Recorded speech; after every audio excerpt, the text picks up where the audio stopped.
जहाँ इलेक्ट्रिसिटी के बहुत सारे फ़ायदे हैं, जहाँ इलेक्ट्रिसिटी वजह बनती है किसी टीवी को चलाने की, एयर कंडीशनिंग को चलाने की या किसी भी इक्विपमेंट को चलाने की, वहाँ इलेक्ट्रिसिटी बहुत डेंजरस भी है। 1752 में फ्रैंकलिन की बनाई हुई इस इलेक्ट्रिसिटी से 1890 में विलियम नामी एक शख्स की डेथ भी हो गई थी। Electricity is a very very dangerous thing. इससे हमने कैसे बचना, उसके डिफरेंट वेज़ हैं। उनमें से एक तरीका अर्थिंग है, ग्राउंडिंग है। ये अर्थिंग क्या होती है, ग्राउंडिंग क्या होती है, कैसे करते हैं, कैसे काम करती है, हम इसको इस वीडियो में बताने वाले हैं। आपने कहीं नहीं जाना, स्टे ट्यून्ड, स्टे विद अस।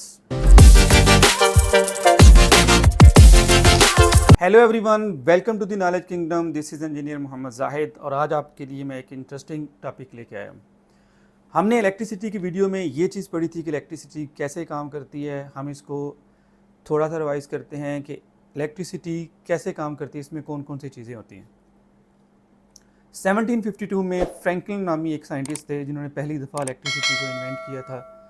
लेकिन 1890 में विलियम नामी एक शख्स था जिसकी डेथ भी इलेक्ट्रिसिटी से हो गई थी। तो जहाँ इलेक्ट्रिसिटी के बहुत सारे फ़ायदे हैं, जहाँ इलेक्ट्रिसिटी हम यूज़ करते हैं एयर कंडीशनिंग के लिए, टीवी चलाने के लिए, लैपटॉप चलाने के लिए, मोटर चलाने के लिए या किसी भी इक्विपमेंट को चलाने के लिए, वहाँ इलेक्ट्रिसिटी एक डेंजरस चीज़ भी है। इससे शॉक हो सकता है, डेथ हो सकता है, इससे बचना होता है, जिसके बहुत सारे वेज़ हैं।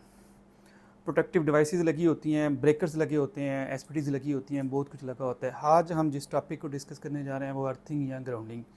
ये अर्थिंग या ग्राउंडिंग क्या होती है, इसको कैसे करते हैं, ये कैसे काम करती है, आज हम इसको एक्सप्लेन करेंगे। एक्चुअली किसी भी सर्किट के अंदर तीन तारें होती हैं, तीन वायर्स होती हैं। एक रेड वायर होती है जिसको हम फेज कहते हैं, दूसरी ब्लैक वायर होती है जिसको हम न्यूट्रल कहते हैं, एक तीसरी वायर होती है जो ग्रीन कलर की होती है, इसको हम अर्थ वायर कहते हैं या ग्राउंडिंग के लिए यूज़ होने वाली वायर कहते हैं। होता क्या है, आपके इलेक्ट्रॉन्स या आपकी करंट वो रेड वायर में से गुजरती है, फिर किसी इक्विपमेंट में से गुजरती है, उसको ऑन करती है, चलाती है और वापस वो सर्किट की तरफ ब्लैक वायर से चली जाती है। एक तीसरी वायर होती है जिसको ग्रीन वायर कहते हैं या अर्थ वायर कहते हैं। यूजुअली इसका कोई काम नहीं होता, ना इसमें से करंट गुजरता है ना कुछ होता है, यूजुअली इसका कोई काम नहीं होता, बट ये स्टैंड बाई के लिए यूज़ होती है। कब यूज़ होती है कि बाज़ औक़ात ये होता है कि आपके इक्विपमेंट की बॉडी को लाइव वायर ने टच कर लिया, तो वो बॉडी होगी आपकी शॉर्ट। अब कोई भी ह्यूमन उसको हाथ लगाएगा तो वो करंट उसके बॉडी में से पास करेगा। अगर वही बॉडी आपने अर्थ की हुई है, वो जो ग्रीन वायर है वो उसके साथ आपने कनेक्ट की हुई है, तो उस ग्रीन वायर की रेजिस्टेंस होती है बहुत कम।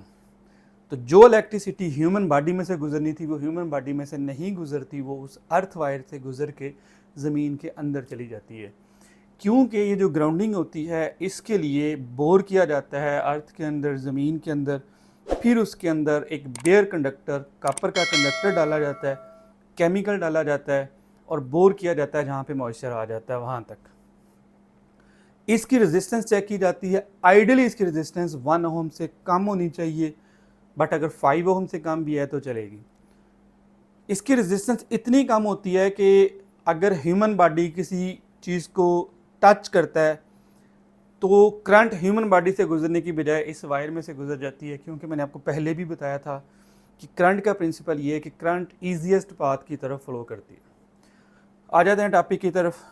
बाज़ औक़ात ये होता है कि कोई शॉर्ट सर्किट हो जाता है, कोई बहुत हैवी करंट हो जाती है, तो जब वो हैवी करंट वापस सर्किट की तरफ जाती है थ्रू न्यूट्रल वायर, जब वो बस बार तक पहुंचती है तो वो बस बार को भी उड़ा सकती है और वापस सोर्स की तरफ भी चली जा सकती है, जो कि डेंजरस है। वो वाली जो बस बार है वो कनेक्ट होती है ग्रीन वायर से, जिसको हम अर्थ वायर कहते हैं या ग्राउंडिंग वाली वायर कहते हैं।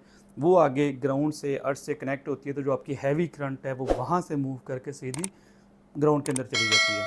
इसी तरह आपने देखा होगा कि ट्रांसफार्मर के साथ भी एक अर्थ वायर लगी होती है, वो भी यही काम करती है। अगर सिस्टम के अंदर बहुत बड़ा शॉर्ट सर्किट हो जाता है, बहुत बड़ा करंट फ्लो होता है, तो वो जो करंट है वो सोर्स की तरफ ना जाए, वो ज़मीन में चली जाए, इसके लिए अर्थ यूज़ होती है। तो ये इम्पोर्टेंस थी, ये वजह होती है किसी भी अर्थ को यूज़ करने की, ग्राउंडिंग को यूज़ करने की, आपके इक्विपमेंट की प्रोटेक्शन, ह्यूमन की प्रोटेक्शन और किसी भी चीज़ की प्रोटेक्शन के लिए। क्योंकि इसकी रेजिस्टेंस बहुत कम होती है बाकी जितनी भी एसेसरीज हैं उनकी निस्बत, तो जो करंट है वो हमेशा ईजीएस्ट पाथ की तरफ जाती है, तो वो उनको डैमेज करने की बजाय अर्थ वायर में आएगी और ये ग्राउंड के अंदर चली जाएगी। तो ये इंपॉर्टेंस थी इसलिए मेरी आप लोगों से रिक्वेस्ट है कि अर्थिंग ज़रूर किया करें। अब मैं आपको बताता हूँ कि होता क्या है। ये शू आप देख रहे हैं, ये वाला शू आप देख रहे हैं, इनमें से एक न्यूट्रल होती है, एक फेज होता है और ये वाला अर्थ होता है। बट अनफॉर्चुनेटली बहुत सारी जगहों पे अर्थ कनेक्ट ही नहीं होती है। लोग समझते हैं इसका कोई फ़ायदा नहीं, इसका बहुत ज़्यादा फ़ायदा है। आपके इक्विपमेंट बच जाते हैं, इंसानी जानें बच जाती हैं, बहुत कुछ होता है। इसी तरह आपने देखा होगा कि घरों की छतों के ऊपर कॉपर का एक गोला सा लगा होता है, उसको लाइटिंग अरेस्टर कहते हैं। वो भी थ्रू अर्थ वायर अर्थिंग से कनेक्ट होता है, ग्राउंड से कनेक्ट होता है। अगर बाज़-औक़ात आसमानी बिजली आए तो वो घर पे ना गिरे, या घर के ऊपर जो सोलर पैनल्स लगे हुए हैं, कोई भी चीज़ पड़ी हुई है, उन पे ना गिरे, उनको डैमेज ना करे। वो जो गोला होता है कॉपर का, वो उस सारी को अपनी तरफ अट्रैक्ट करता है और वो थ्रू अर्थ वायर ज़मीन के अंदर सारा करंट चला जाता है, क्योंकि उसकी रेजिस्टेंस बाकियों की निस्बत कम होती है। और करंट का ये प्रिंसिपल है कि वो हमेशा ईजीएस्ट पाथ की तरफ जाती है। तो ये डिफरेंट एप्लीकेशन है, डिफरेंट जगहों पे आपने अर्थ देखी होगी, ग्रीन वायर देखी होगी। उस ग्रीन वायर का ये पर्पज़ है इंसानी जान, इक्विपमेंट की सेफ्टी और आपके घर, छत, सारी चीज़ों की सेफ्टी के लिए वो यूज़ होती है। सो अर्थिंग ज़रूर करें, इतनी एक्सपेंसिव नहीं होती, इस चीज़ पे कॉम्प्रोमाइज़ ना करें। ये करने से आप बहुत सारी अपनी चीज़ों को बचा लेंगे। Thank you very much.